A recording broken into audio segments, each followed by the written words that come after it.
රවි ඔබට දියවැඩියා බවට තහවුරු වුණා. දියවැඩියාව? ඒ භයානකද?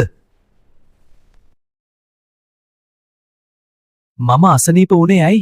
දියවැඩියාවට හේතු වෙන්නේ තරබාරු වීම, මේද සහ සීනි වැඩි ආහාර ගැනීම. රෝග ලක්ෂණ වන්නේ නිතර මුත්‍රා කිරීම, අධික පිපාසය, හදිසි බර අඩුවීම, ශක්තිය නොමැතිකම. සංකුලතා? ඇස්, ස්නායු, වකුගඩු හානිවීම, හෘද රෝග, ලිංගික දුර්වලතා.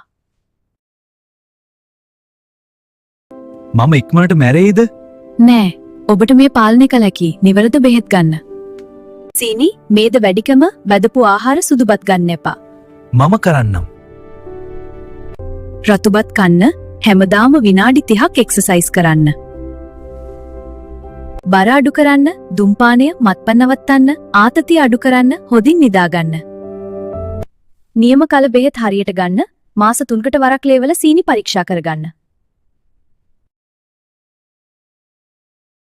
මම අහිතකර කෑම් නැවතුවා හැමදාම උදේට එක්සර්සයිස් කරා.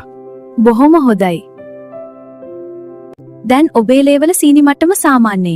මම දැන් ශක්තිමත්. දියවැඩියාව මාරාන්තික වුවත් පාලනය කළ හැකි. ඔබ හරි. උපදෙස් හොඩින් පිළිපදින්න.